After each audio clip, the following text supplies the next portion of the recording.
ನನ್ನ ಆತ್ಮೀಯ ಸ್ನೇಹಿತರಾದಂಥ ಸಚಿವರಾದಂಥ ಸುಧಾಕರ್ ಅವರು ನಿಧನ ಹೊಂದಿರೋದು ನಮಗೆಲ್ಲ ಗೊತ್ತಿರೋ ವಿಚಾರ.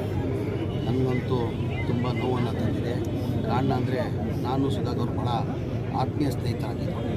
ನನಗೆ ತಿಂಗಳಿಗೆ ಕನಿಷ್ಠ ಅವರು ಒಂದು 3-4 ಸತಿ ನಾನು ಎಲ್ಲಿರ್ತಾ ಇದ್ದೆ ಅಲ್ಲಿ ಪಾಪ ಫೋನ್ ಮಾಡಿಬಿಟ್ಟು ಬಂದು ಹೋಗ್ತಾಯಿದ್ರು. ಆಮೇಲೆ ಫೋನಲ್ಲಿ ಕಂಟಿನ್ಯೂಸ್ ಟಚ್ಚಲ್ಲಿ ಇರ್ತಾಯಿದ್ರು. ನಾವು ಯಾರೂ ಇಷ್ಟು ಬೇಗ ನಮ್ಮನ್ನ ಬಿಟ್ಟೋಗ್ತಾರಂತ ನಾವು ಯಾರೂ ನಿರೀಕ್ಷೆ ಇಟ್ಟಿರಲಿಲ್ಲ. ನೋಡಿ, ದೇವ್ರದ್ದು ವಿಧಿಯಾಟ ಅಂತೀವಿ ನಾವು. ಯಾರೂ ಈ ಥರ ಆಗ್ತದಂತ ನಾವು ಯಾರೂ ನಿರೀಕ್ಷೆ ಇಟ್ಟಿಲ್ಲ. ಅವ್ರು ಹೋಗಿದ್ದು ಮಂಡಿ ಆಪ್ರೇಷನ್ ಮಾಡ್ಕೊಳಕ್ಕಂತ ಹಾಸ್ಪಿಟಲ್ನ ಅಡ್ಮಿಟ್ ಆಗಿದ್ದರು. ಅದು ಆಪ್ರೇಷನ್ ಆದಮೇಲೂ ವಾಸಿ ಹಾಕ್ಕೊಂಡು ಎಲ್ಲರ ಜೊತೆ ತಮಾಷೆಯಾಗಿ ಮಾತಾಡ್ಕೊಂಡು ಆರಾಮಾಗಿ ನಗ್ನಗ್ತಾ ಇರ್ತಾಯಿದ್ರು. ಆಮೇಲೆ ಲಂಗ್ಸ್ಗೆ ಇನ್ಫೆಕ್ಷನ್ ಆಗಿಬಿಟ್ಟು ಪಾಪ ಇವತ್ತು ಒಂದು ತಿಂಗಳು ಒಂದು 5-6 ದಿನ ಹಾಸ್ಪಿಟ್ಲಲ್ಲಿದ್ದು ಇವತ್ತು ನಿಧನ ಹೊಂದಿದ್ದಾರೆ.